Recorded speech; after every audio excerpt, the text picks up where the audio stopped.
Muy buenas tardes a todos los amigos que nos acompañan a lo largo de lo que han sido estos streaming que se han ido poniendo cada vez más interesantes.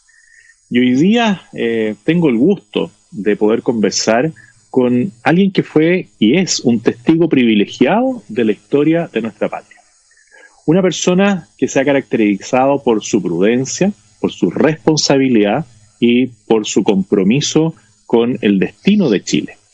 Estoy hablando de don Carlos Cáceres Contreras, quien pudo ser parte de lo que fue el gobierno militar, un gobierno que sentó las bases de la modernización y tuvo una activa participación tanto en el Consejo de Estado como en el Ministerio de Hacienda, en el Banco Central y sobre todo en el Ministerio del Interior, donde fue el artífice de la transición del gobierno militar a la plena democracia.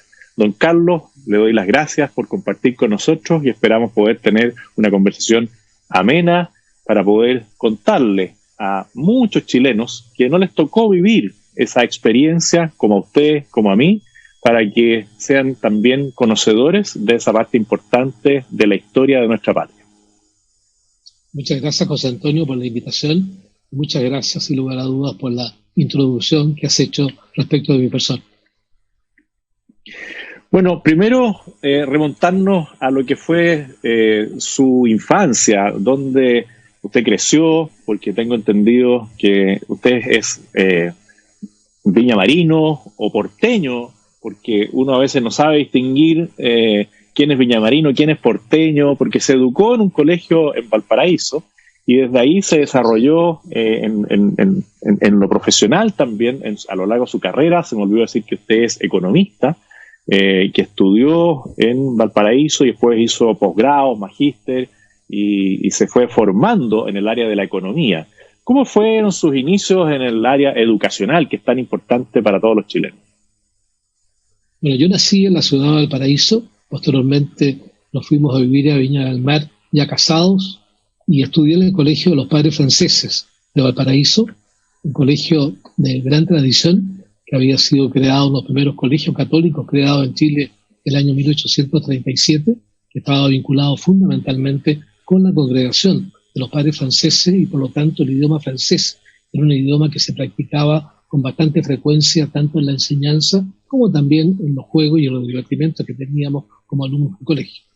Egresé en ese entonces el sexto año de Humanidades e ingresé inmediatamente a la Escuela de Negocios de Valparaíso, que era una escuela que había sido formada muy recientemente. Estoy hablando del año 1959.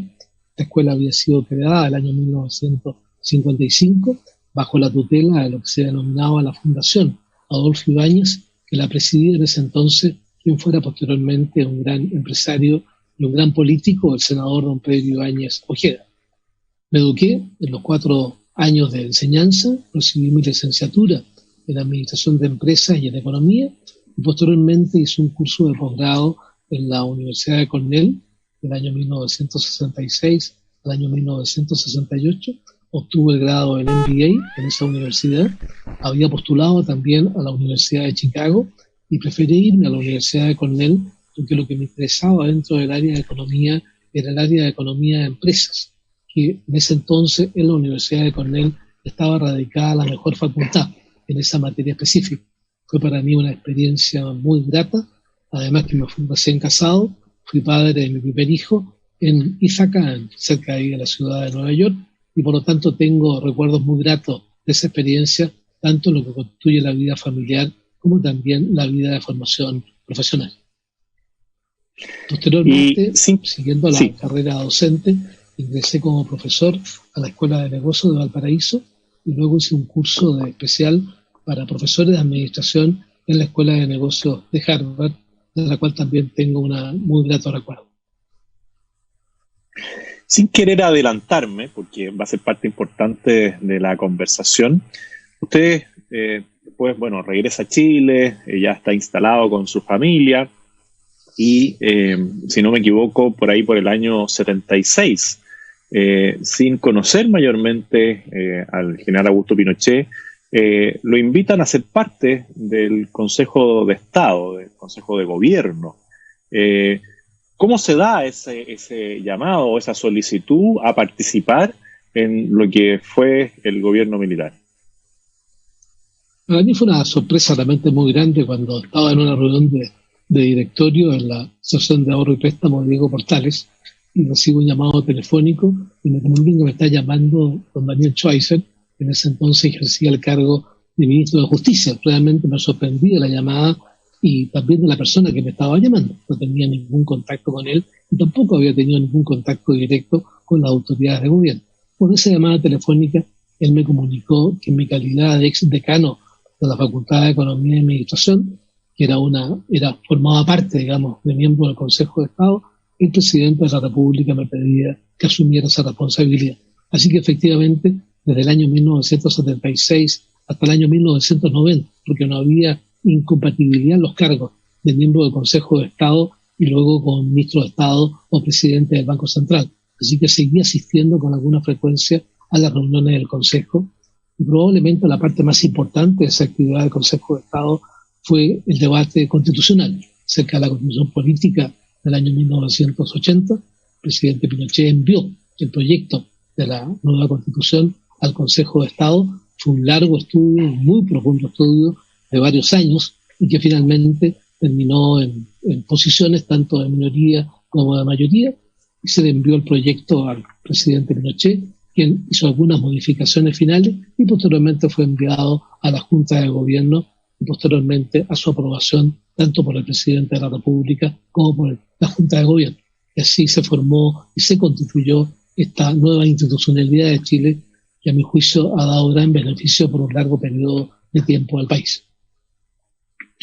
Y previo a eso, antes del año 76, y ya estando de vuelta en Chile, ¿no es cierto?, ya con la formación académica alcanzada en instituciones extranjeras, a usted le toca vivir todo lo que fue el quiebre institucional, el fracaso de este modelo que quiso instalar Salvador Allende, un modelo marxista, y se produjo todo lo que devino en el golpe de Estado del año 73. Yo siempre he señalado... En el pronunciamiento militar. Me parece muy bien la corrección. Y yo siempre he señalado en mis intervenciones públicas que Allende lo derrocó el pueblo, porque claramente el clamor ciudadano de terminar con la situación de angustia y de caos que se vivía a septiembre del año 73 fue un llamado que acogieron las Fuerzas Armadas desde la ciudadanía para tomar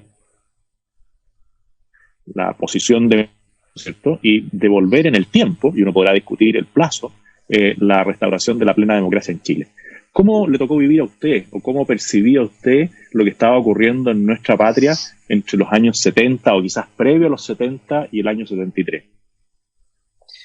Yo regresé a Chile de los Estados Unidos el año 1968 y llegué a la Universidad Católica de Valparaíso, donde estaba radicada la Escuela de Negocios, en el momento más álgido de lo que se llamó la Gran Revolución Universitaria. Y recordemos que fue la Católica de Valparaíso uno de los iniciadores de este proceso revolucionario que seguía más o menos los esquemas de la revolución también que se había originado en otros países en ese periodo de tiempo. Así que viví muy directamente la contingencia de cómo la violencia se fue apoderando del país de forma realmente muy significativa. Recordemos que el año 1967 el Partido Socialista había planteado de que la violencia era un modo legítimo para alcanzar el poder y eso evidentemente abrió un espacio en que la violencia se hizo muy presente y generó todo lo que fue los finales del gobierno del presidente Frei y la campaña electoral que llevó finalmente a la presidencia de la República el presidente Salvador Allende. Fueron momentos sin lugar a dudas extremadamente serios, extremadamente graves, en que uno observa cómo el grado de polarización de un país termina afectando el total de la vida de la sociedad.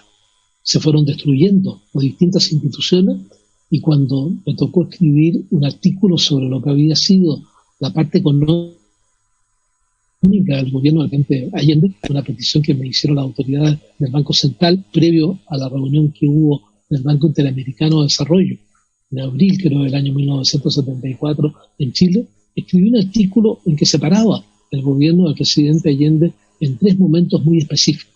Uno, el momento de la expropiación, en que prácticamente se expropió la totalidad del sistema financiero y buena parte de empresas que estaban vinculadas con el sector privado. Luego el momento de la inflación, siguiendo la máxima del comunismo, de que una buena manera de destruir a un país, a una sociedad, es destruyendo el valor de la moneda.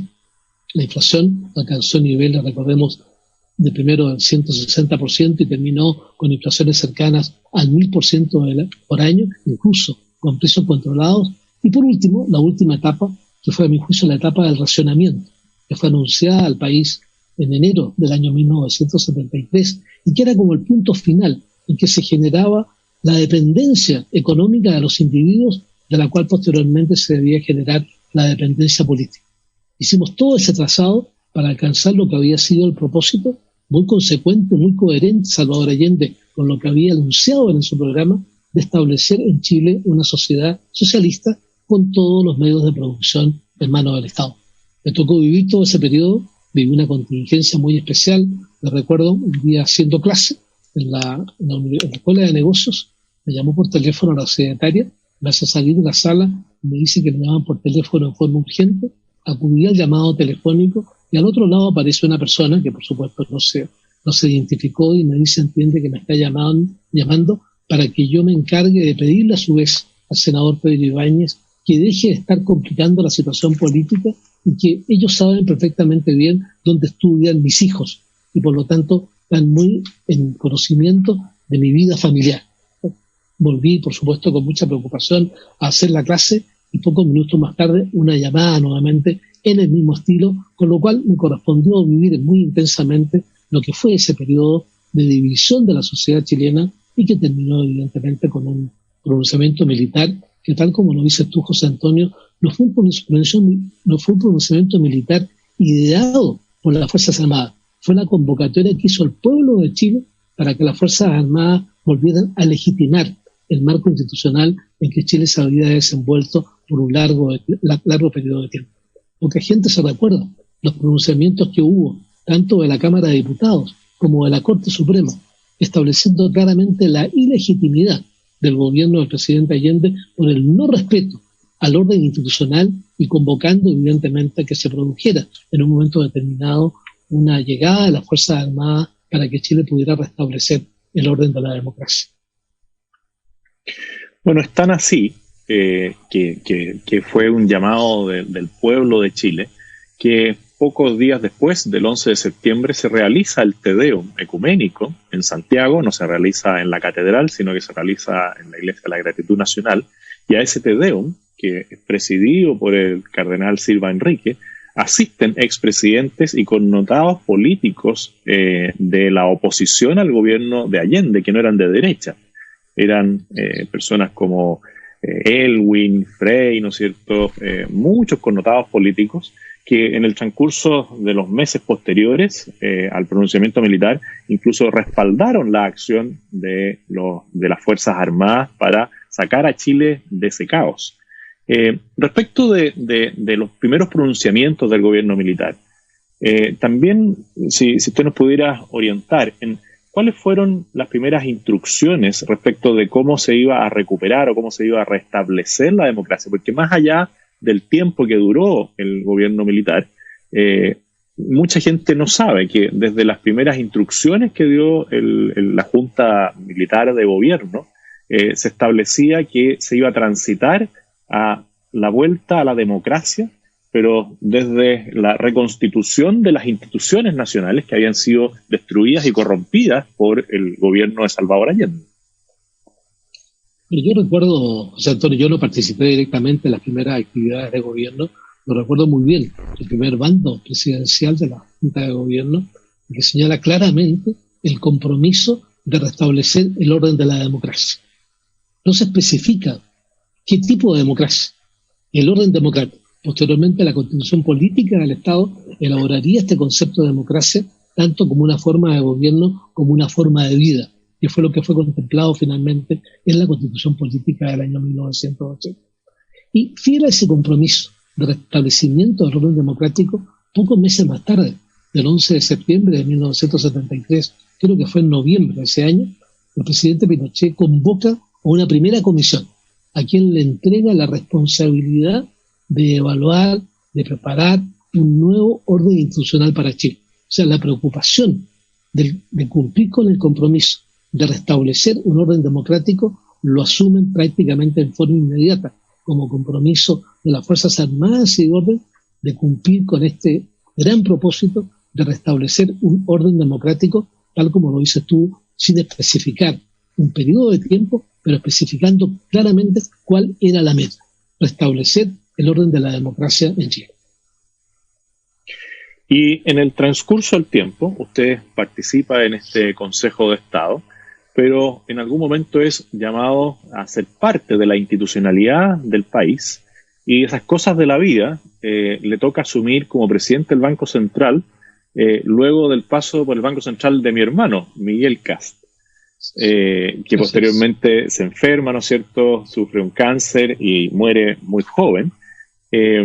Pero ¿cómo es esa transición? Porque yo, viendo un poquitito su trayectoria, empiezo a mirar la fecha y digo, presidente del Banco Central, mira qué coincidencia, empiezo a revisar y digo, mira, las coincidencias de la vida hacen que a usted le toque reemplazar en el cargo del Banco Central a mi hermano. ¿Cómo fue ese llamado esta vez a presidir el Banco Central, una institución que también quiero después consultarle algunos conceptos sobre la institucionalidad del Banco Central y la importancia que tiene su independencia en ese momento? Bueno, hay que colocarse lo que fue ese periodo de tiempo. Estamos hablando del año 1982, en que Chile comienza a vivir los primeros síntomas de la crisis financiera que iba finalmente a declararse en forma prácticamente total en el periodo del año 1983. Se había generado un cambio ministerial, había salido Sergio de Castro del Ministerio de Hacienda, había asumido Sergio de la Cuadra, y también en el caso de tu hermano Miguel, que era presidente del Banco Central, estaba todavía dentro de la actividad de gobierno, y se produce el cambio de Sergio de la Cuadra y nombran a Rolf Luders como ministro de Economía y Hacienda. O sea, ocupa simultáneamente las dos carteras. Y en septiembre, a fines de agosto del año 1982, me llama por teléfono Rolf Luders, ya instalado como ministro de Economía y Hacienda, y me informa que el presidente de la República quiere pedirme, entiende, que asuma el cargo de presidente del Banco Central, porque Miguel Kast ha presentado la renuncia a esa responsabilidad. Para mí, nuevamente, fue una gran sorpresa. No tenía contemplado para nada asumir un cargo de gobierno, pero evidentemente, cuando uno le llega este tipo de invitaciones y siente un cierto sentido de servicio público, contesté inmediatamente que aceptaba la responsabilidad, y que la asumí en un momento bastante delicado, porque al día siguiente tuve que partir con Rolf Luders a la reunión del Fondo Monetario Internacional, en que ya ahí se destapó prácticamente lo que iba a ser el inicio de la gran crisis financiera. Pocos días antes, México había señalado o había anunciado el default de su deuda externa, y eso había generado un ambiente de mucha preocupación y de mucho temor dentro del sistema financiero internacional. Recuerdo muy bien esa reunión del Fondo Monetario, en medio de almuerzos y cócteles. El ambiente era un ambiente casi de funeral de primera clase, en el sentido de que el ambiente que había de preocupación y de temor de lo que se podía desarrollar una vez iniciada la crisis en México podría significar realmente un proceso extremadamente difícil para la economía internacional, cosa que efectivamente ocurrió. Así que asumo el cargo de presidente del Banco Central en un momento bastante delicado. Vienen las primeras devaluaciones de la moneda, en fin, y todo el deterioro del sistema financiero, que nos lleva finalmente a tomar la decisión en enero del año 1983 de intervenir una buena parte del sistema financiero chileno, que era la única forma de poder restablecer un razonable orden económico que permitiera al país iniciar un proceso de muy lenta recuperación que se iba a lograr un año más tarde. Pero había que pasar por este periodo extremadamente complejo. Fue una decisión muy difícil, pero realmente creo que dentro de las opciones era la opción que cabía llevar adelante esta intervención. Perdían los dueños de los bancos, la propiedad de los bancos, el Estado asumía las obligaciones asumió el famoso tema de la cartera subordinada, la cartera vendida al Banco Central, y eso dio los inicios para que el país, restableciendo el orden de su sistema financiero, pudiera dar inicios a esta etapa, digamos, de recuperación económica que se comenzó a observar ya a fines del año 1983, comienzo del año 1984. Se logró en ese periodo, que fue lo que me tocó a mí administrar muy directamente, la renegociación de la deuda externa con la banca extranjera. Chile estaba altamente endeudado, que requería no solamente un refinanciamiento de la deuda externa, sino que requería además de nuevos créditos que permitieran contar cursos para que el país iniciara su proceso de recuperación. Felizmente, luego de largas negociaciones, se logró un acuerdo con la banca extranjera, un acuerdo que estableció un refinanciamiento de la deuda externa por un periodo más largo de tiempo y simultáneamente un crédito adicional, si mal no recuerdo la cifra, de 1.300 o 1.400 millones de dólares, que fueron la base para poder reiniciar el proceso de recuperación. Bueno, ahí también la banca internacional o el mundo internacional debe haber reconocido que en Chile se estaban dando los pasos correctos, porque había una tensión también política con algunas naciones por el tema del gobierno militar, pero claramente la confianza que deben haber tenido los mercados internacionales en las políticas transparentes que se hacían del punto de vista económico, avalaron la posibilidad de llegar a esa renegociación, que no debe ser fácil, y debe haber habido mucha tensión en el ambiente y mucha presión también de algunas naciones porque eso no se produjera. Quiero hacer un pequeño alcance, José Antonio, antes de contestar directamente a tu pregunta, para recordar la figura de tu hermano. Yo a Miguel lo conocí mucho antes, por supuesto, de haber asumido la presidencia del Banco Central. Participé en muchas oportunidades en unas reuniones, que una vez a la semana, una vez cada 15 días, venía Miguel a las oficinas del Banco Central con un grupo, en ese entonces, de economistas más jóvenes, que estábamos inspirados en la actividad que estaba realizando el gobierno militar, y Miguel, con esta actitud de docencia que tuvo prácticamente durante toda su vida, nos mostraba, digamos, una serie de enseñanzas vinculadas tanto con el mundo de la economía como con el mundo de la política. Tengo un gran recuerdo de tu hermano y creo francamente que él hizo una labor notable en beneficio no solamente del gobierno militar, sino en beneficio del país y que ha prosperado a lo largo del tiempo. Así que le puso una figura que debe ser reconocida como tal en la historia de Chile.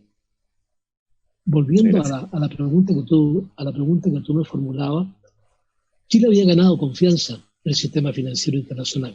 Habíamos recibido una gran cantidad de créditos del exterior, fundamentalmente de la banca extranjera, que inicialmente generó créditos de la banca extranjera a la banca chilena y luego de la banca extranjera a empresas directamente vinculadas con el mundo de los negocios, y el nivel de deuda externa había calzado un nivel probablemente mayor de lo que era conveniente para esa etapa, pero Chile había logrado una respetabilidad en el sentido de que había un compromiso de establecer en el país un régimen de economía de mercado, un régimen que privilegiaba la iniciativa privada, en que el Estado entregaba la certeza jurídica, y eso evidentemente había servido para ampliar la condición crediticia del país. Viene la crisis financiera del 82 y 83, bueno, termino mi cargo de presidente del Banco Central, el presidente de la República me pide que asuma el cargo de ministro de Hacienda. Esto fue en febrero del año 1983, un mes más tarde que se había producido la intervención de la banca. Evidentemente que el periodo fue un periodo extremadamente complejo, extremadamente difícil, no solamente el aspecto externo, sino también el aspecto interno, el desorden que se podía generar en el país por las condiciones de pobreza. La tasa de desempleo había llegado a niveles cercanos al 27-28%. La actividad económica el año 1982 había caído del orden del 15%. O sea, eran cifras realmente extremadamente complejas, y lo importante era restablecer la confianza. Y uno de mis grandes objetivos, he conversado con el presidente Pinochet al asumir el cargo de ministro de Hacienda, era intentar resolver la crisis financiera sin alterar los fundamentos del modelo económico que se había implementado a partir del año 1973. No era la economía de mercado la que había producido la crisis financiera, eran los instrumentos de política económica que mal o bien utilizados habían llevado a esta crisis financiera. Lo importante era resguardar los fundamentos de la economía de mercado y de esa manera visualizar un futuro del país con los fundamentos establecidos, haciendo las correcciones necesarias, pero permitiendo que este régimen era compatible con el principio de la sociedad de libertades que había ilustrado el inicio del gobierno militar, fuéramos coherentes con ese propósito, y esa fue para mí una responsabilidad muy importante que asumí en mi cargo de ministro de Hacienda. Felizmente, como te planteaba recién, se llegó a un acuerdo con la banca extranjera, se firmó aproximadamente, creo que en abril del año 1983, por ahí, no, perdón, ha sido por ahí por el mes de agosto del año 1983, y eso dio origen a una restauración de las confianzas que son tan necesarias para cualquier proceso económico. Los empresarios y también la gente que trabaja en la vida de las empresas requiere de certezas para mirar el futuro dentro de un mediano o un largo plazo. La ausencia de esa certeza en los momentos de la crisis afectan, por supuesto, los niveles de inversión, y al afectar los niveles de inversión afecta los crecimientos potenciales de la economía, así que era muy importante restablecer el orden jurídico, restablecer el orden institucional, restablecer el orden económico, de tal manera que fuera el antecedente para que las empresas volvieran a tener confianza en el sistema de economía de mercado, y la confianza la podían demostrar iniciando un amplio proceso de nuevas inversiones. Y ya cumplía una nueva etapa del Banco Central al Ministerio de Hacienda. Usted después deja el Ministerio de Hacienda, cuando ya se había logrado esta renegociación, esta reestructuración, ¿no es cierto? Había vuelto la confianza a pesar de la crisis, como usted señala, 26, 27% de cesantía, pero también había una confianza en la conducción de las distintas políticas públicas. Se produce todo lo que viene después de la transición a la democracia, el llamado al plebiscito del año 88, y usted el 21 de octubre vuelve a asumir quizás el cargo más importante de la transición como ministro del Interior. Pocos días después de la derrota del sí en el plebiscito, por el cual yo también me pronuncié a favor, pero debe haber sido de los momentos también más complejos de la política nacional, después de que algunos trataron de señalar de que no se iba a respetar el resultado del plebiscito, de que el mismo día que usted asume hay un grave atentado terrorista en Los Queñes. El ambiente estaba muy alterado, y usted acuña un concepto de la amistad cívica. ¿Cómo fue ese nuevo llamado que recibe ahora para asumir esa responsabilidad que quizás nadie quería en ese momento, de tener que tomar medidas y convencer a las distintas partes que estaban ahí disputándose el gobierno, asumir el Ministerio del Interior? Al igual que los otros nombramientos, este fue el que me causó más sorpresa. Realmente no tenía contemplado para nada, absolutamente para nada. Había colaborado, evidentemente, con la campaña del plebiscito para que se mantuviera el presidente Pinochet como presidente de la República por los próximos 8 años. Había tenido algunos contactos con él, pero nunca se me había pasado por la mente asumir una responsabilidad, y menos la responsabilidad del ministro del Interior. Recuerdo que recibí una llamada telefónica, estaba en mi oficina de la Escuela de Negocios en Santiago, y recibo un llamado telefónico de La Moneda, del ministro secretario general de la Presidencia, que me pide que vaya a La Moneda porque quiere conversar conmigo. En la noche anterior habíamos estado en una comida, que recuerdo estuvo también ahí en Felipe Razzoli, y se rumoreaba mucho que venía un cambio ministerial.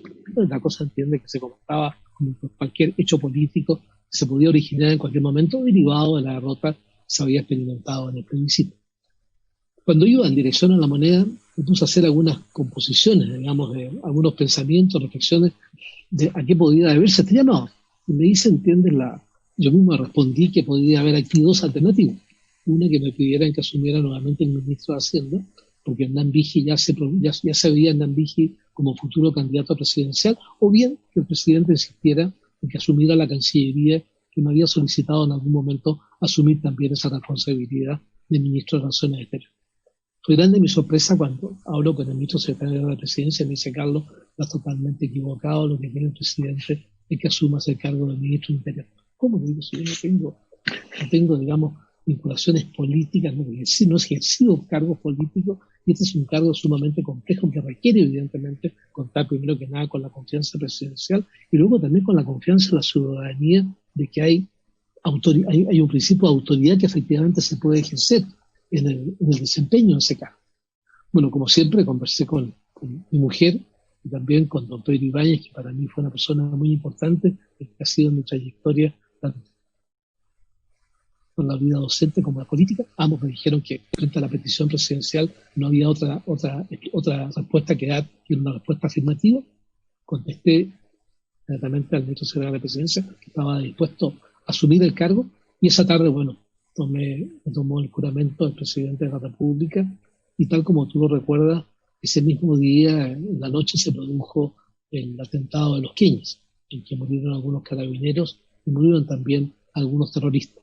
Me recuerdo que el día sábado estaba en mi oficina iniciando la actividad como ministro del Interior, y cuando salgo, están los periodistas a la salida y me preguntan qué había pasado. Entiendes que en este detalle de Los Queñes me tomaron bastante de sorpresa, y fue un momento extremadamente complejo, extremadamente delicado, que podría ser el inicio de un desconocimiento de la realidad que tenía que enfrentar el país para llegar finalmente a lo que había sido el compromiso del gobierno militar de restablecer el orden de la democracia.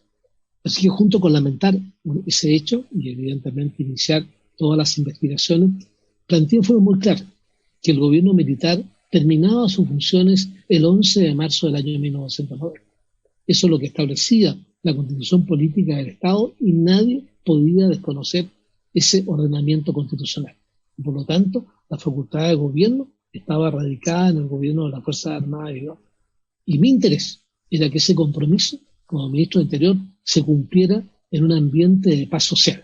Y esa paz social derivaba la necesidad de restablecer un ordenamiento de amistad cívica que permitiera al país pasar por este periodo de transición y en forma muy ordenada, en forma muy pacífica, una auténtica paz social, se pudiera hacer este proceso de transición que debería culminar el 11 de marzo del año 1990, en el cual las Fuerzas Armadas entregarían el poder a quien fuera elegido en forma muy libre en un proceso electoral debidamente calificado 3 meses antes del proceso de entrega del poder. Así que fue un momento, José Antonio, extremadamente complejo, extremadamente delicado, pero sirvió para fijar las reglas del juego. Aquí está claro el orden institucional, el gobierno militar sigue en funciones hasta el 11 de marzo del año 1990, y la sociedad chilena tiene que encauzarse para que ese proceso se lleve dentro de un ambiente de paz social. Bueno, claramente el presidente Pinochet sabía muy bien a quién elegía para el cargo, un hombre con experiencia, con la ponderación suficiente y con el criterio de preguntarle primero a su esposa de si debía asumir o no debía asumir esa alta responsabilidad. Pero ahí usted empieza también las conversaciones con los que serían los futuros gobernantes. Y en concreto tiene conversaciones con Patricio Aylwin, que es precisamente quien sale electo para este periodo de transición, el primer gobierno en plena democracia. ¿Cómo fueron esos contactos? Porque no debe haber sido fácil llamar al que ejercía el liderazgo en ese momento de la oposición y decirle: Patricio, necesito conversar contigo. Bueno, este fue un proceso que vale la pena recordar, ¿no? Hicimos un análisis de la Constitución Política del Estado, que había sido aprobada en el año 1980 y había dado lugar, ¿no es cierto?, al plebiscito que había derrotado al presidente Pinochet. Y observamos ahí con los especialistas, yo no soy abogado y menos abogado constitucionalista, pero especialista, y entre ellos quiero nombrar a mi gran amigo Arturo Marín, que fue mi jefe de gabinete, un abogado de gran categoría, de gran conocimiento de la parte constitucional, y se señaló ahí que había algunos errores en la Constitución Política del año 1980. Algunos errores, que algunas leyes podían ser aprobadas con el concurso y con la asistencia solamente de una de las cámaras, o la Cámara de Diputados o el Senado, pero también había ciertos errores en los procesos de transición, en que los procesos de reforma constitucional tenían quórums inferiores a los que tenían el resto de las leyes y por lo tanto esto podía dar lugar a una vulnerabilidad dentro del proceso institucional chileno. Bueno, convencido de ese hecho, fui un día a conversar con el presidente Pinochet y le planteé esta serie de dificultades que tenía el año 1980 y le solicité, por lo tanto, la autorización para iniciar conversaciones vinculadas con una eventual reforma constitucional. Y recuerdo dos cosas de esa conversación. Primero que nada, el presidente Pinochet me dio el pase para llevar adelante las conversaciones que fueran iniciadas, pero me dijo, entiende, aquí yo le pido dos condiciones. La primera de ellas, que sea un perfeccionamiento constitucional. No se destruya la Constitución, se perfeccione la Constitución. Y en segundo lugar, que se logre un consenso ciudadano. Con esas dos condiciones, yo acepto, entiende, que usted inicie conversaciones para efectos de ir a una reforma inicial de la Constitución. Y el segundo aspecto que recuerdo muy bien, un poco jocoso, en que a la salida de la oficina él me dice, recuerde que tiene, me dice, este espacio para llevar adelante las conversaciones. Tenga muy claro, ese es el espacio que dije, presidente, en la medida que yo veo que hay luz entre medio de sus dedos, eso a mí me da una capacidad de maniobra para iniciar las conversaciones. Ese fue el punto de partida. Posterior a eso, le envié una carta a don Patricio Elwin, que hacía la especie de vocero, invitándolo a una reunión para efectos de que pudiéramos iniciar las conversaciones. Me contestó la carta don Patricio Elwin, pero pidiéndome que a la reunión asistiría tanto él como también los 16 o 17 presidentes de todos los partidos que en ese momento integraban la Concertación, en que había partidos que respetaban el orden de la democracia, pero también había partidos que no estaban de acuerdo con el orden de la democracia. Le señalé al presidente Elwin que me parecía bien la reunión, pero que yo excluía a los sectores que promovían la violencia y no promovían un real acuerdo para generar las condiciones para una paz social que derivara fundamentalmente en la entrega ordenada del gobierno militar a una plenitud democrática. Lamentablemente no se produjo un acuerdo en ese momento. El presidente Elwin, vocero de la Concertación, en ese momento, don Patricio Elwin, insistió en la ida de todos los partidos políticos y por lo tanto se cortaron las conversaciones. Y debo reconocer, José Antonio, un hecho que para mí es muy importante. Desde un comienzo de las conversaciones yo observé de parte de don Patricio Elwin el espíritu de llegar a un entendimiento. Observé en él una actitud que estaba destinada a generar algún tipo de acuerdo vinculado con la solicitud de hacer una reforma constitucional. Y ese espíritu lo manifestó a lo largo de todo el proceso de negociación. Pude observar que para él tampoco fue fácil, porque dentro de los partidos de la Concertación había puntos de vista discrepantes. Primero que nada, en relación a aceptar el hecho de una reforma consentida con el gobierno militar, y en segundo lugar, una demanda de reforma que iba mucho más allá de la idea de perfeccionamiento que me había colocado como condición para llevar adelante las negociaciones del presidente Pinochet. Así que dejó muy en claro la labor, entiendo, muy constructiva de quien fuera posteriormente presidente de la República, como también debo dejar constancia del apoyo que recibí de don Sergio Onofre Jarpa en esta misma materia. Creo que estas dos personas fueron colaboradores de forma muy directa para llegar finalmente al entendimiento. Bueno, de esta conversación surgieron la necesidad de formar algunas comisiones especiales, tanto por el lado del gobierno como también por el lado de los partidos de la Concertación. Se comenzaron a reunir estas comisiones, teníamos posteriormente reuniones personalmente como ministro con la comisión que yo había integrado, en la cual estaba Raúl Bertelsen, estaba Hermógenes Pérez Arce, estaba Arturo Marín, estaba también don Rafael Valdivieso, estaba también Carlos Raimón, representantes de las distintas sensibilidades políticas. Ellos tenían las conversaciones directamente con la comisión que había designado don Patricio Elwin, que estaba presidida por quien fuera posteriormente ministro de Justicia, don Cumplido, el nombre Cumplido, el apellido Francisco Cumplido. Llevaron adelante las conversaciones y finalmente, luego un proceso que sin lugar a dudas tuvo una serie de interferencias, como ocurre en todo proceso de negociación, en que yo saqué dos lecciones, digamos, de ese proceso, que no sé si quieres que las comente en esta conversación un poco más íntima. Cuando uno negocia, yo creo que tiene que estar dispuesto a entregar algo bueno para recibir algo que estima mejor. No es entregar la basura, no es entregar algo que tú no le das ningún tipo de importancia, sino que entregar algo que a uno algo le duela entregar, para recibir algo que uno estima que es mejor.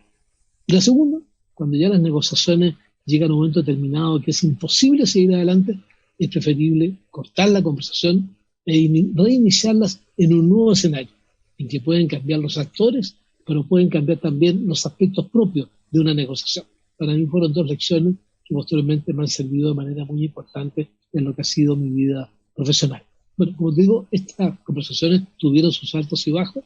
En un momento determinado, el presidente Pinochet tuvo dudas sobre si seguir adelante con estas negociaciones y me solicitó la renuncia al cargo de ministro del Interior, cosa que ocurrió a fines de abril del año 1989.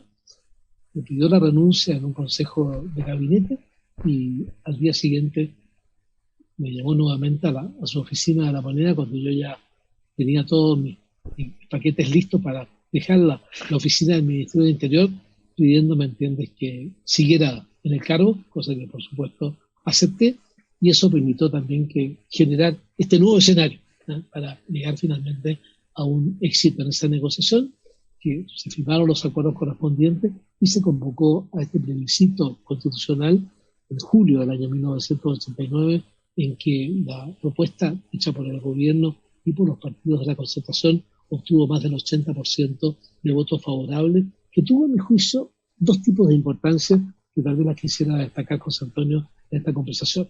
La primera de ellas, respecto del tema de la legitimidad de la Constitución. Se había señalado por un largo periodo de tiempo que la Constitución política del año 1980 era ilegítima, porque en el momento de la elección, de la decisión del nuevo orden constitucional en septiembre del año 1980, no había registros electorales. Y por lo tanto, se podría haber dado el caso que gente votara 2 o 3 veces sin ningún tipo de control. Esa era la acusación que se hacía a la legitimidad de la Constitución política del año 1980. El hecho de llevar adelante esta conversación, de llegar a un acuerdo, de llegar a un entendimiento, y se sometiera este entendimiento a un plebiscito constitucional, le daba el carácter de plena legitimidad a la Constitución política del año 1980, y ese es un hecho, entiendo, que yo he destacado una y otra vez, cuando muchas veces sigue esa acusación de la ilegitimidad del orden constitucional aprobado el año 1980. Y la segunda razón, que me parece que es muy válida también, creo que esta conversación con los partidos de la Concertación hizo factible este concepto de la amistad cívica. Era posible llegar a entendimiento, era posible llegar a consenso ciudadano que dieran efectivamente una paz social para efectos de llevar adelante el proceso electoral que debía terminar en diciembre de ese año 1989 con la elección de un nuevo presidente de la República. Creo, entiende, que esa reforma tuvo ese doble objetivo y que se cumplió plenamente con lo que había sido establecido al comienzo de la negociación. Bien impresionante algunos de los relatos que usted hace de esas cosas que la opinión pública muchas veces no sabe, ¿ah? Que lo más probable es que van a estar después en los libros, ¿no es cierto?, como un reconocimiento a todo lo que ocurrió en ese momento. Si usted tuviera que rescatar algunos aspectos primordiales de la Constitución que fue reformada, y yo comparto con usted que se le dio una legitimidad a partir de ese plebiscito y que fue confirmada posteriormente, a mi juicio, con las reformas del año 2005. ¿Cuáles son los aspectos principales que usted rescataría de la nueva institucionalidad recogida en la Constitución? Yo creo, José Antonio, que uno, para hablar del tema que tú me estás planteando, debe hacer un recuerdo de un documento que para mí es fundamental, que ilustra la Constitución política del año 1980, que fue la Declaración de Principios del gobierno militar, que se entregó al conocimiento de la opinión pública en marzo del año 1974, exactamente 6 meses más tarde que se había generado el pronunciamiento militar. Esa Declaración de Principios es muy, muy importante en sus definiciones doctrinarias. Establece, en primer lugar, que el Estado está al servicio de las personas y no al revés. En segundo lugar, establece que la finalidad del Estado es la consecución del bien común. En tercer lugar, establece que es el orden de la subsidiariedad, el que establece la separación entre lo que compete a la actividad del Estado y lo que compete a la actividad del sector privado, y coloca finalmente el tema de la libre iniciativa y del emprendimiento como los resortes fundamentales de cualquier política económica. Creo que allí está el fundamento de lo que fue posteriormente la Constitución Política del año 1980, y que se generaron todas las condiciones para el imperio de una sociedad de libertades que tiene como propósito final la consecución del bien común. Para mí esos dos aspectos son aspectos esenciales que deben ser mantenidos en cualquier orden constitucional, porque cree que de alguna manera establece una separación nítida, una frontera adecuada entre lo que es la competencia del Estado y lo que es la competencia del sector privado dentro de un orden social.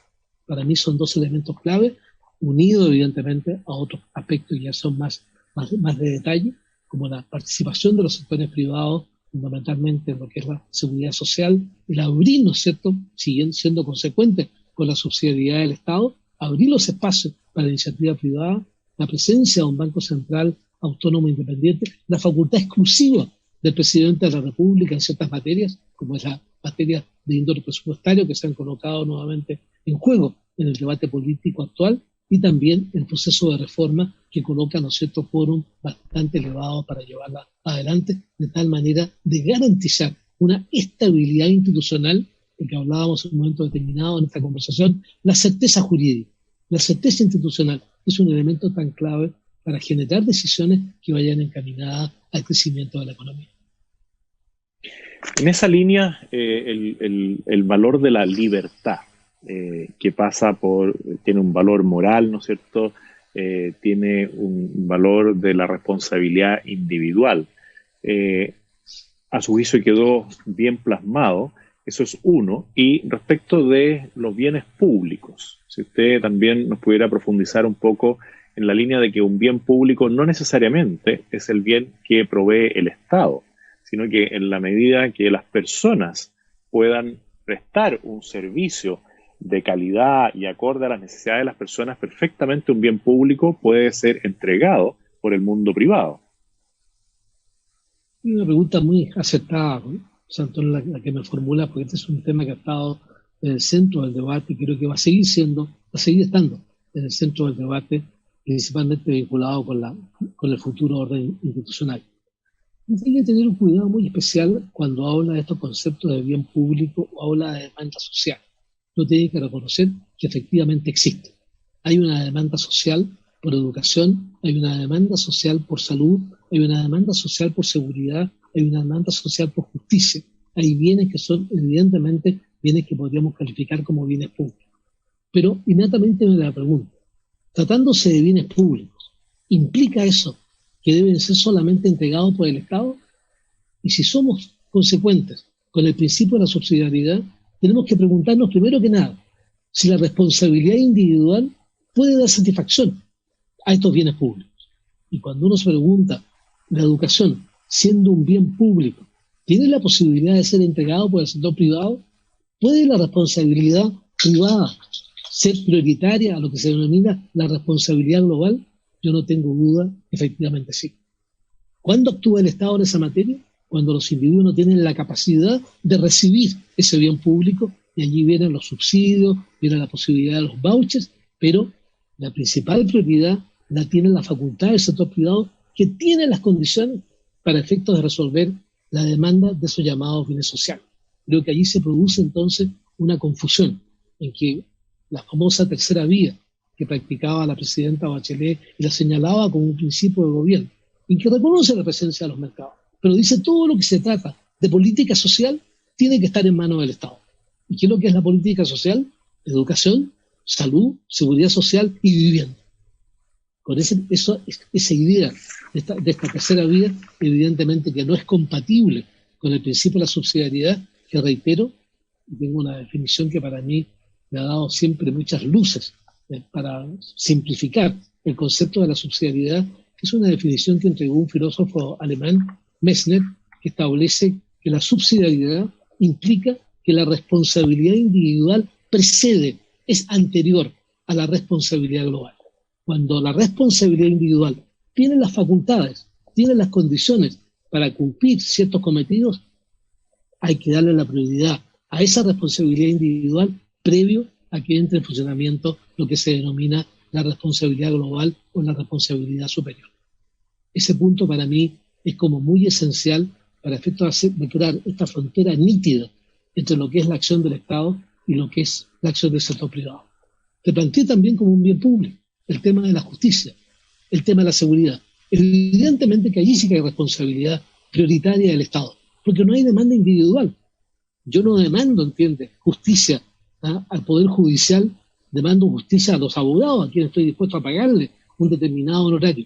Pero la justicia tiene que ser una justicia totalmente ajena a las presiones, ¿no es cierto?, desde el punto de vista individual, y la justicia ejercer, ¿no es cierto?, la responsabilidad que le compete desde el punto de vista del orden social. Tampoco la seguridad puede ser motivo de actividad privada. Yo no demando, entiende, Fuerzas Armadas. Las Fuerzas Armadas son una demanda social, una demanda pública, y es competencia del Estado, evidentemente, entregar esos servicios que ayudan a constituir un orden social en el cual la justicia y la seguridad son elementos fundamentales para la permanencia de una paz social, que es lo que uno aspira cuando vive en sociedad. Usted menciona ahí a la expresidenta Bachelet y esta famosa tercera vía. La presidenta Bachelet en sus dos periodos tuvo maneras de actuar distintas, porque la primera como que todavía la integraba su gobierno a la exconcertación, y después sumó, ¿no es cierto?, este concepto de la nueva mayoría. Pero ella en esa tercera vía también comienza una crítica constante y permanente que venía de algunos sectores, pero se acentúa durante su gobierno, al mundo empresarial. Mundo empresarial que claramente es necesario para el progreso y el desarrollo de un país. Usted en ese momento también levantó en algún momento la voz para decir que este concepto de la retroexcavadora, este concepto de derribar las bases de la institucionalidad, atentaban contra el desarrollo del país. ¿Cómo ve usted esa crítica constante que se empezó a incubar antes del gobierno de Michelle Bachelet, pero que tuvo su auge y su plenitud en el segundo periodo de Bachelet y fue reflejado por esta frase muy desafortunada del actual senador Quintana de la retroexcavadora? Dos aspectos para responder tu consulta, José Antonio. Primero, yo creo que el punto de partida de todo este nuevo enfoque parte en la campaña presidencial de la presidenta Bachelet para su segundo gobierno, en que si uno analiza los documentos que se plantearon, hay allí dos aspectos que son fundamentales de considerar. Ella planteaba que los regímenes de economía de mercado eran regímenes válidos, eran regímenes que tenían legitimidad, pero que tenían dos grandes deficiencias. La primera de ellas generaba una redistribución regresiva del ingreso, y la segunda generaba abusos. Si uno analiza la realidad de estos dos contenidos de la campaña de la presidenta Bachelet, encuentra que no son ajustados. En primer lugar, se había generado desde el año 1973 en adelante una batalla importantísima para disminuir los niveles de pobreza del país. Y había sido exitoso. De niveles de pobreza extrema del 23, del 24%, el año 1972-73, se había llegado a niveles de pobreza inferiores al 3%. Nadie puede dudar que la política de focalización para reducir la extrema pobreza había tenido evidentemente un claro éxito. En segundo lugar, el tema de los abusos. Hay que reconocer, se produjeron abusos, pero la ley que impera castigaba los abusos, y por lo tanto este régimen de economía de mercado daba la posibilidad de niveles de emprendimiento asociados, ¿no es cierto?, al crecimiento de la economía, y que colocaba el orden de la justicia para evitar, por el lado de la fiscalía, la libre competencia, y por la vía, ¿no es cierto?, de la justicia global, evitar estos abusos que uno debe reconocer efectivamente y lamentablemente se cometieron. Viene el famoso debate de los autoflagelantes y autocomplacientes, y terminan ganando la pelea, yo creo, los autoflagelantes, aquellos que desconocieron prácticamente todo lo que se había hecho durante los gobiernos de la concertación, dejando de lado lo que había hecho el gobierno militar, en cuanto a perfeccionar el régimen de economía de mercado y generar tasas de crecimiento que el país no había conocido hasta ese momento. Lamentablemente se cae en esta idea, entiende, de culpar a los periodos presidenciales previos, y la presidenta Bachelet inicia, ¿no es cierto?, un gobierno con el propósito muy claro, de incrementar el tamaño del Estado, en el orden de la educación, en el orden de la salud, en el orden de la vivienda y en el orden de la seguridad social. Es consecuente con esta idea que planteábamos recién de la denominada tercera vía. El mercado funciona, pero todo lo que está vinculado con las políticas sociales tiene que estar en manos del Estado. Y comienza con la reforma tributaria, la reforma previsional, la reforma laboral, que tuvo, digamos, un contenido bastante estrecho, y finalmente nosotros también la reforma en los programas de vivienda. Fue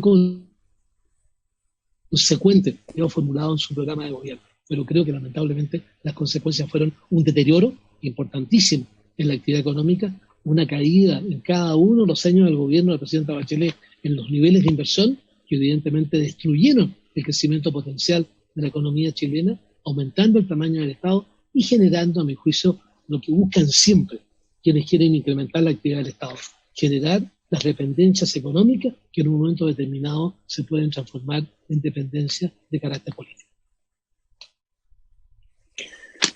Muy claro. Y hoy día que nos vemos enfrentados a distintas crisis. Por años tuvimos la crisis del agua, que hoy día, gracias a Dios, vemos cómo la naturaleza nos regala mucha agua. Tuvimos esta crisis de violencia extrema a partir del 18 de octubre del año pasado, y ahora estamos en esta crisis sanitaria producto de la pandemia, que está deviniendo en una crisis social y económica importante. Quizás vamos a tener que lamentar llegar a índices de cesantía muy altos, no tanto como le tocó vivir a usted y tener que administrar o lidiar con esa complicación social tan importante que es la pérdida del trabajo. En el tema de la confianza, ¿cómo nosotros podemos ir recuperando la confianza de la ciudadanía en las instituciones? ¿Cómo se puede plantear frente a un clima político deteriorado? Porque claramente las reformas electorales, el aumento del tamaño del Congreso, la llegada de parlamentarios con poca representación en sus votaciones, ha generado un clima de nuevo de mucha tensión, y que yo coincido con usted de que el progreso de un país pasa necesariamente por la confianza. Y habiendo incertidumbre como contrapartida, es muy difícil convocar a las personas que quieren arriesgar, que quieren invertir, que quieren producir, atraer capitales frescos a nuestra nación. ¿Cómo usted analiza la situación actual de nuestra patria? José Antonio, voy a hacer un pequeño análisis para responder finalmente la pregunta, que la encuentro extremadamente interesante. Yo me recuerdo cuando me invitaban hace 4 o 5 años atrás a esta conferencia a gente que venía del extranjero, profesores que venían del extranjero, sobre la realidad chilena. Mi punto de partida de esa conferencia era señalar que a lo largo de un periodo de tiempo Chile había logrado hacer un consenso ciudadano en 3 aspectos específicos: un consenso político, un consenso económico y un consenso social. Consenso político en el sentido que la democracia representativa era el régimen político, entendía la democracia como un régimen que garantiza elecciones cada cierto periodo de tiempo, pero simultáneamente genera los espacios para el ejercicio de la responsabilidad individual en todas aquellas materias en que esa responsabilidad tiene capacidades y tiene facultades. Consenso económico, desde el punto de vista de una economía social de mercado, generar las condiciones para el emprendimiento, el Estado dando la gran regulación, la gran idea, la gran ilustración de las finalidades de la política económica, pero generando los espacios simultáneamente para que fuese el sector privado el que llevara adelante la tarea de la producción de los bienes y de los servicios. Consenso social vinculado con la disminución de la pobreza, reducción de la extrema pobreza. Ese consenso permaneció desde finales del gobierno militar hasta los inicios del segundo gobierno de la presidenta Bachelet. Allí comienza a disgregarse este consenso y se comienza a plantear si es válida la democracia representativa ¿O es posible volver a un régimen parlamentario o un régimen semiparlamentario? Se pone en cuestionamiento la democracia representativa. Se pone en cuestionamiento el ejercicio de una economía social de mercado. ¿No será más conveniente comenzar a hablar de un régimen socialdemócrata en que el Estado asuma la tarea de las políticas sociales? Se rompe finalmente el consenso social.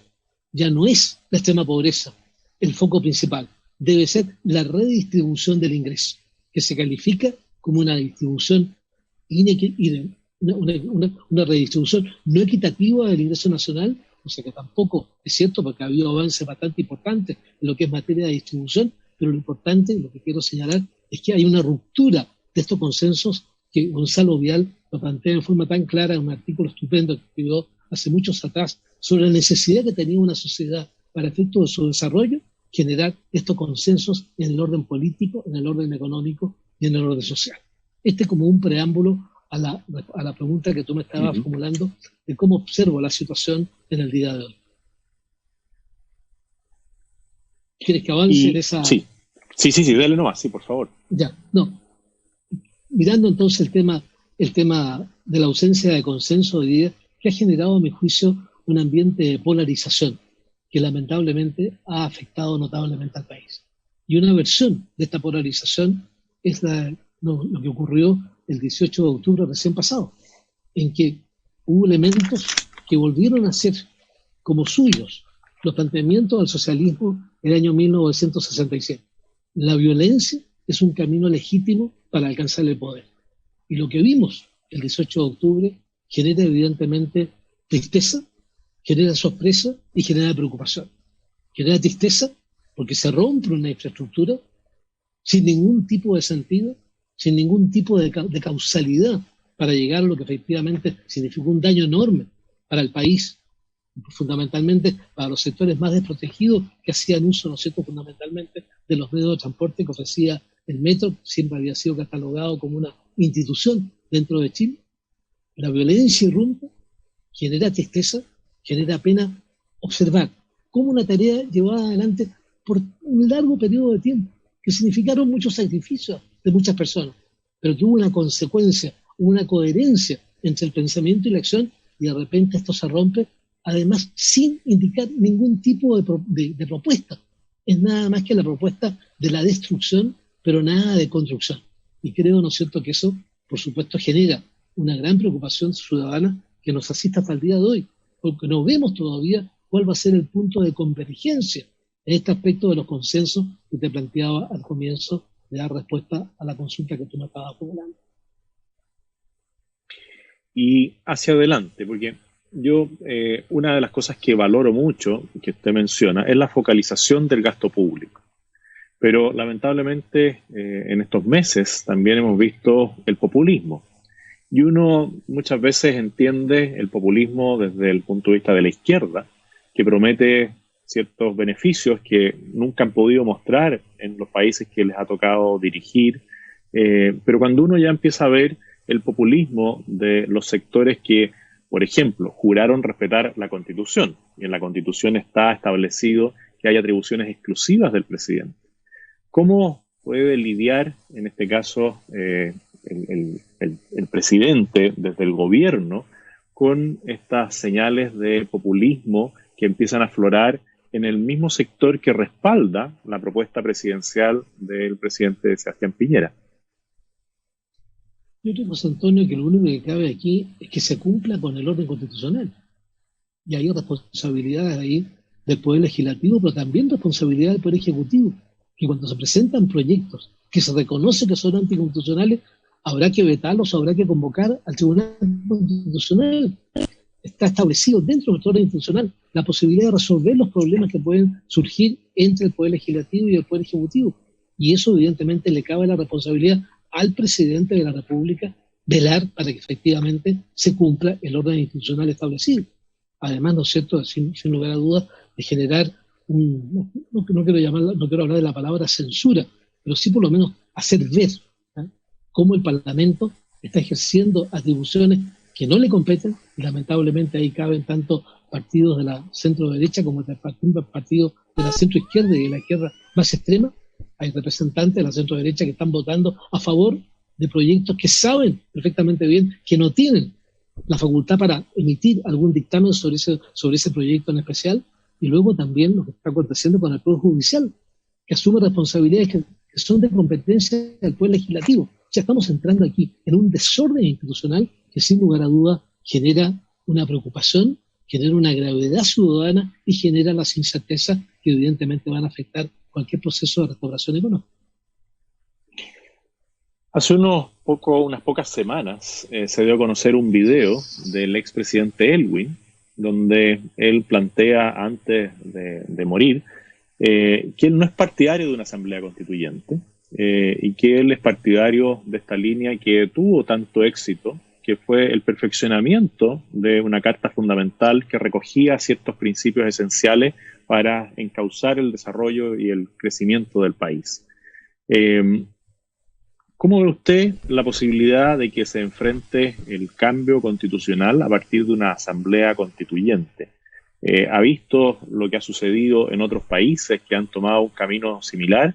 ¿Y cuál podría ser la recomendación para aquellas personas que toman solo una parte del discurso político, se quedan con el eslogan, se quedan con esa frase corta, pero no han reflexionado respecto de la profundidad que significa un cambio de las reglas del juego y también la incertidumbre que genera que esas reglas del juego se cambien que se propongan los cambios que duren 2 años hasta que se resuelva definitivamente el eventual cambio a la Constitución?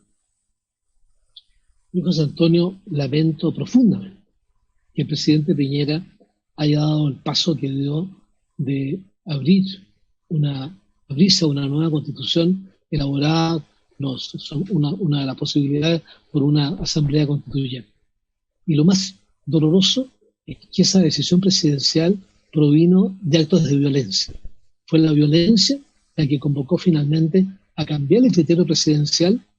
No se recuerda, en pocos días el presidente Piñera cambió su posición de un cambio constitucional, de una reforma constitucional por la vía del Congreso, luego una nueva constitución por la vía del Congreso y finalmente una nueva constitución por la vía de una asamblea constituyente. Encuentro muy lamentable que se haya cedido en esa materia tan fundamental para generar las certezas en un país y promovido fundamentalmente por hechos de violencia que ocurrieron a partir del 18 de octubre. Creo que ese compromiso, a mi juicio, ha debilitado a la institucionalidad chilena y ha abierto un espacio de incertidumbre muy importante que evidentemente falta un periodo largo de tiempo para volver a restablecer cuáles van a ser las condiciones del nuevo orden institucional. Creo además que frente a esta asamblea constituyente me hago la pregunta: una constitución tiene que partir de la base de un consenso de los valores que uno pretende defender como patria. ¿Cuál es el sueño del país hacia el futuro? Me pregunto, ¿están las condiciones dadas para sentarse a conversar sobre cuál es el sueño del país como un todo? ¿Cuáles son los valores que deben ilustrar el orden ciudadano para que el país tenga la posibilidad de una expansión en un largo periodo de tiempo? Ahí hay una primera interrogante sobre la cual yo lamentablemente no tengo una respuesta, pero creo que allí hay una inquietud que debe de alguna manera manifestarse en voluntades que estén dispuestas a sentarse y a conversar.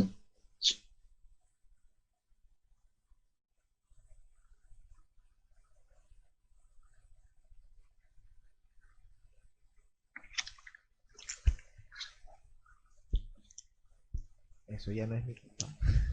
Eso parece que... Se quedó pegado, ¿no? Sí. Sobre cuáles son... Ahí está. A ver. Ahí sí, ahora sí. ¿Se cortó? No, ahora seguimos. Ahí sí.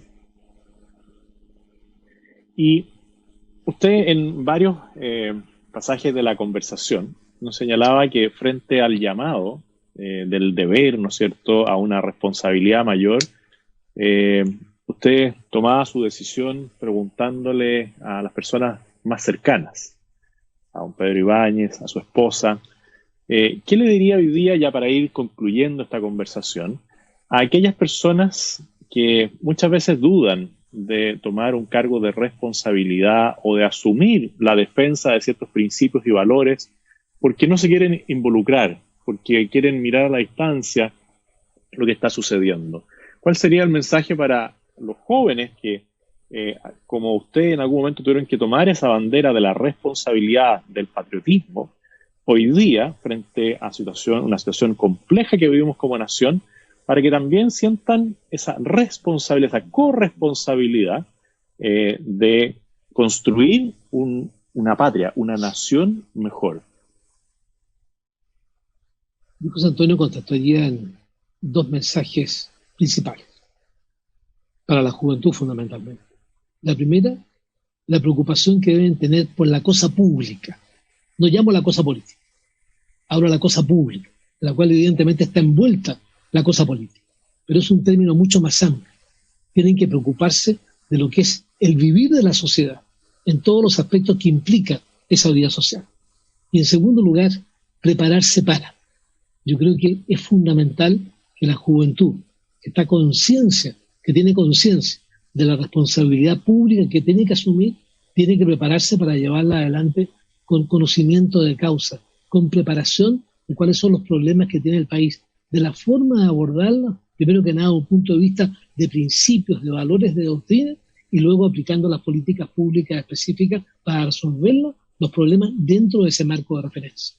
Te comento que hace pocas semanas atrás hubo aquí no solamente Libertad de Desarrollo, sino varios centros de estudio vinculados con el pensamiento del centro derecha. Llevaron adelante un seminario en que se preguntaban sobre cuáles son las rutas que debe tomar el país. Fueron 4 sesiones en las cuales participaron unos 20 expositores de distintos sectores de la centro derecha, algunos ya políticos vigentes, otros que están en tareas fundamentalmente universitarias. Yo seguí esas 4 sesiones, aprovechando el Zoom, que hoy día nos permite, ¿no es cierto?, ingresar a una serie de actividades, seguir las 4 sesiones. Y el otro día comentaba que me llamaron la atención 2 aspectos. En primer lugar, la cantidad de gente joven que está surgiendo, con características, primero que nada, de preocupación por la cosa pública, y luego también alimentando un pensamiento político que va a ilustrar posteriormente una acción política determinada. Y en segundo lugar, cuando uno escuchaba las distintas interpretaciones, las distintas intervenciones, la cantidad de ideas que surgieron, que yo el otro día promovía la posibilidad de escribir un documento que de alguna manera resuma esas inquietudes y resuma todas esas ideas, que pueden ser un muy buen punto de partida para evaluar un programa político que finalmente lo absorba el centro derecha y pueda hacer planteamientos para un futuro gobierno en que impere nuevamente el valor moral de la libertad. Un gran mensaje, porque es un mensaje que también nos lleva a mirar con algo más de optimismo lo que se viene por delante, porque depende de nosotros, depende también de las nuevas generaciones, que volvamos a encontrar ese camino de paz social tan importante para el desarrollo de la patria. Don Carlos, le quiero agradecer, no solamente por la conversación, sino por todo el trabajo y todo el esfuerzo que realizó y que seguirá realizando por mejorar la calidad de vida de tantos compatriotas. Creo que lo que usted, junto con otros, encabezó y desarrolló, llevaron a Chile a ser un país reconocido y admirado a nivel internacional. Así que agradecerle este tiempo que nos dedicó y agradecerle la confianza que ha tenido también para expresar todos sus lineamientos, todos sus pensamientos y compartirlo con muchas personas que yo creo que, al igual que yo, van a estar muy agradecidos de esta instancia. Muchas gracias, José Antonio, por la oportunidad. Para mí ha sido muy grato sostener esta conversación que invita a hacer recuerdos que sin lugar a dudas permanecen, digamos, en la trayectoria de una persona que ha intentado, ¿no es cierto?, hacer algún tipo de servicio público y que colabore fundamentalmente con el bienestar del país. Muchas gracias. Gracias a ti.